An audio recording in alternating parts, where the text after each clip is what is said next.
Welcome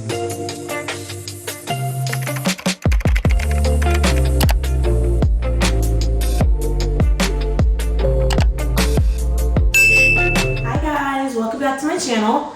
So for today, I'm actually going to be doing something a little bit different, and I'm going to be giving you guys a cooking tutorial.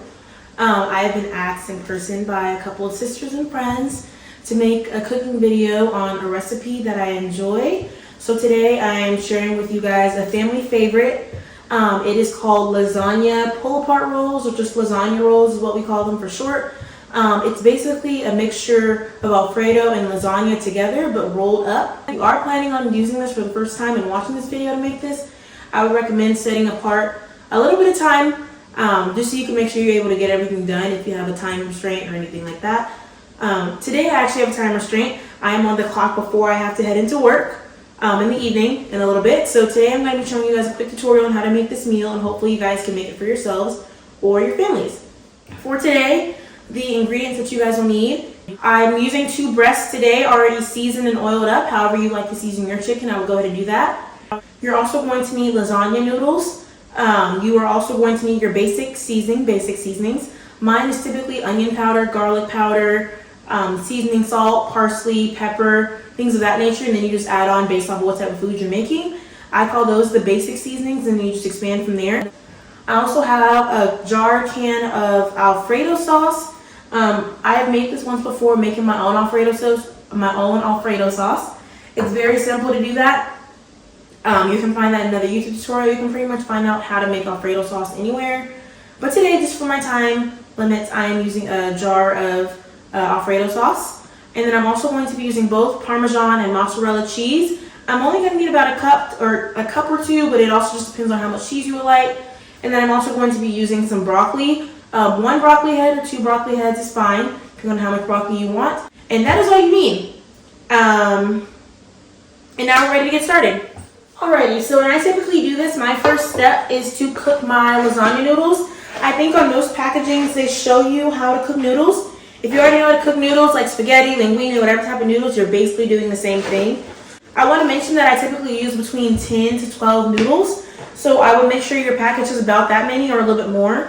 The reason I use so many noodles is because when you take them out of the water after they're done cooking, they are so fragile that sometimes they will break. So I guarantee you'll have at least 1 or 2 noodles broken. So by that point, you should already have at least between 8 to 10 cooked, non-broken noodles. So you are going to fill up your water, fill up your pot with water and your salt, let it boil, and then you're going to put your noodles in, and then you're going to cook it that way. And you want to go ahead and get that out the way because it can take a little bit longer. Okay, and then while we are waiting for our water to boil, and then while we also let our noodles cook, I have already taken the time to season, clean, cut up like all the fat of my chicken, cut it up into strips.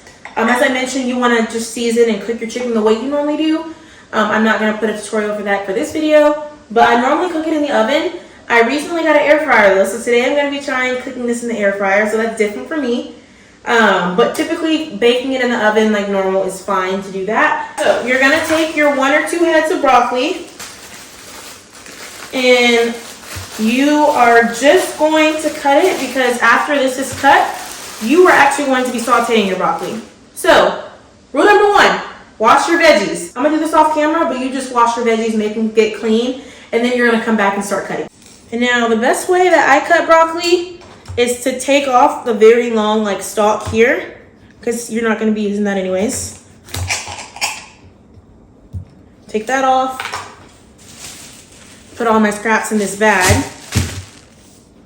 And then you are going to make your broccoli pretty thin. And by that, I mean you're going to have it to where it's basically like a small little tree.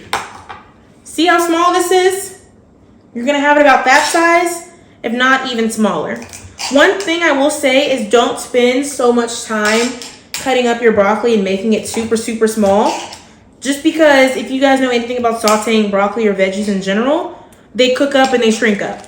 So don't worry about making it super, super small. Just make it small enough to where it's kind of like you see little trees. So once you're done cutting up your broccoli, it should kind of look like this. See, not perfect, like small cut up pieces, but still little trees cut up a lot smaller than what it was in its original form.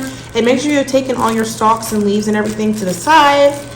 And because you're not cooking with those, you're only using the little trees or the little broccoli first. Our water for our noodles is ready.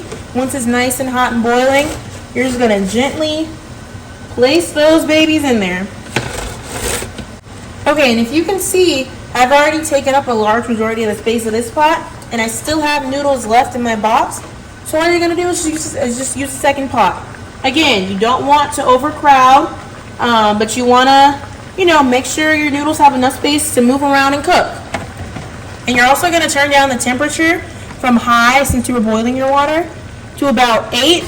I would say about 7 or 8, just so it still cooks evenly and cooks fast enough. All right, and now we're going to saute our broccoli. And to be able to do that, you're just gonna wanna get one of your skillets. And I use butter. Some people use oil. And you are just going to take that butter or oil and set it in your pan. And you're gonna turn your pan on to about medium to high heat. I do mine about 7, just so it can cook fast enough but still not burn. And you're gonna let that sit in there, and then we're gonna add in our broccoli to saute that. We're gonna start putting in your broccoli. You're gonna take your spoon and move it around in the butter or the oil. And then you see how the broccoli looks dry when you move it around, like you don't see butter?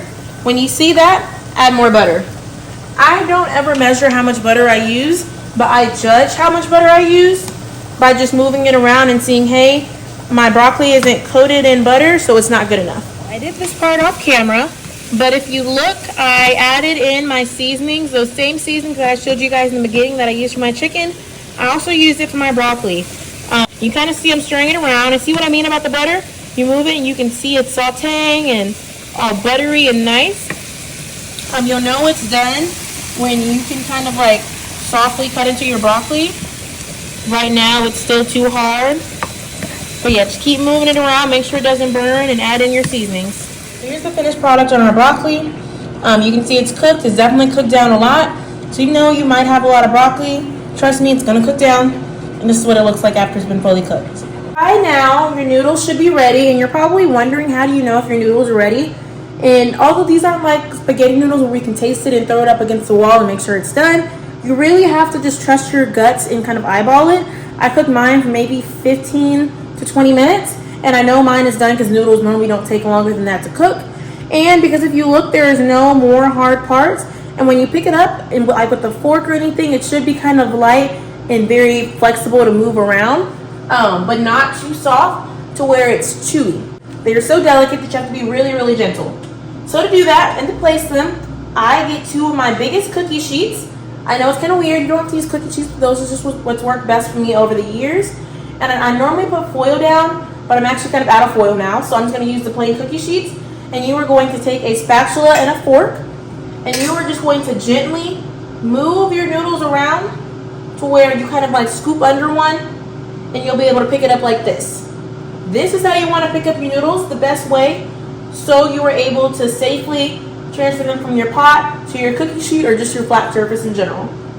So now I'm going to take it, and you're going to want to be patient with this too. This is really going to test your patience with cooking.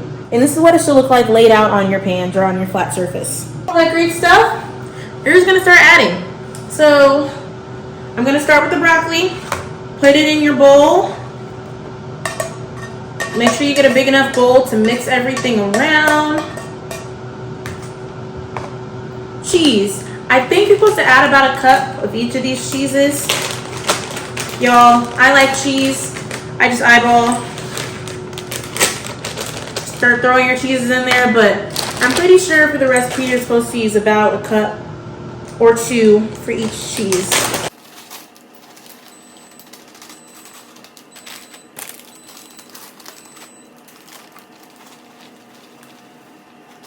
Alright, so my chicken is done. So now you are going to shred your chicken.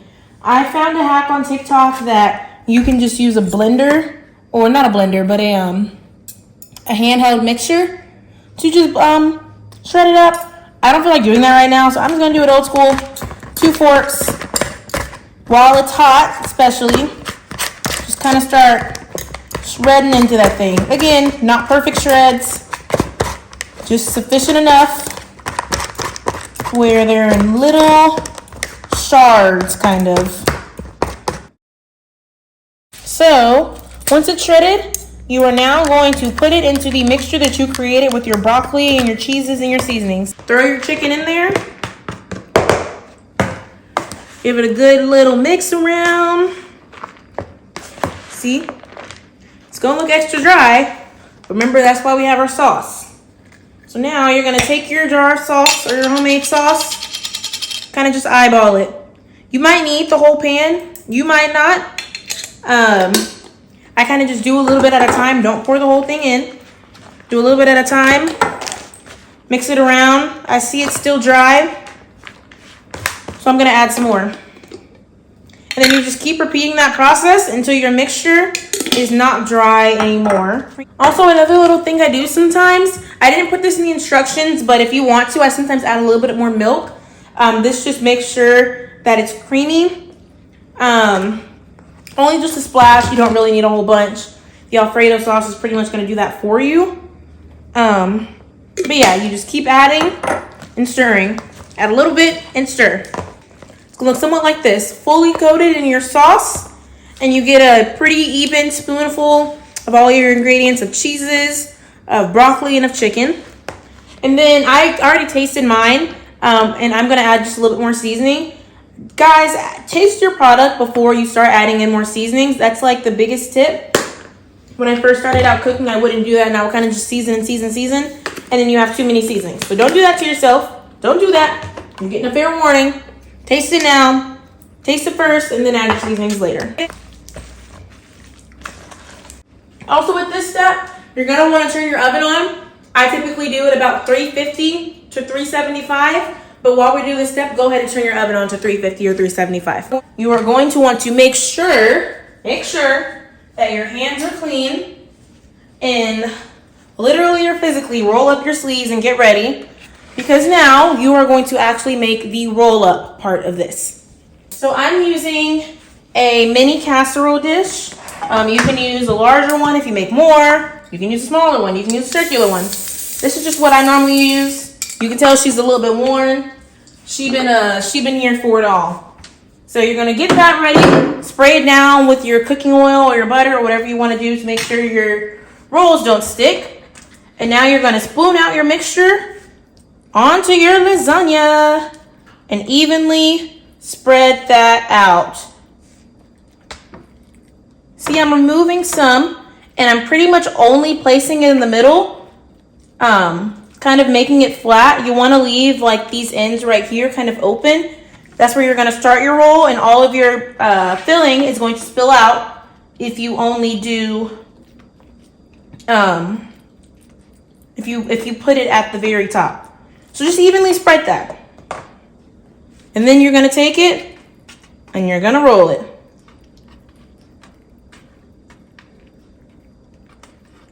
Roll, roll, roll, roll, roll. And that's how it's going to look. And you're going to keep going until you've completed all of your lasagnas. Now, I will say, evenly try to proportion out your filling, because you don't want to have 10 lasagna noodles that you need to be filling, but you've added so much filling to your rolls that you only made enough for 7. Then you're causing some waste. Alrighty, y'all. Boom. I have finished all of my rolls except for one. When you get down to your very last roll, your very last lasagna noodle, save it. You should still have a little bit of your filling left, maybe a little bit less than you have for all of them, but that's okay, because I'm going to show you why. You have these huge, humongous rolls, right? You can keep them like that, but what I do to kind of maximize on it, you're going to take it and you're going to cut it down on this, you're going to cut it down the middle, hamburger style. So not the way where you're cutting into these little lasagna ruffles. You're going to cut it down to where you're cutting down the lines where you're not even touching those side ruffles. So cut it. Kind of hold it together while you're cutting it, but be mindful of your fingers. Don't cut yourself. And see? You have these mini rolls here. Now this is what I mean. You see how that little part just fell out? You're going to have filling fall out because you're cutting these and compressing them. You're making them smaller. So when that filling falls out, don't try to stick it back into the lasagna roll unless it's like maybe one piece. Keep it to the side because you're going to use that for your last roll. That's why you save this last lasagna noodle, so whenever you have the excess parts falling out, they're not going to waste and then you just throw them away. Now you can actually put them in the last lasagna noodle that you have. And then you're just going to gently place them or align them in your casserole dish.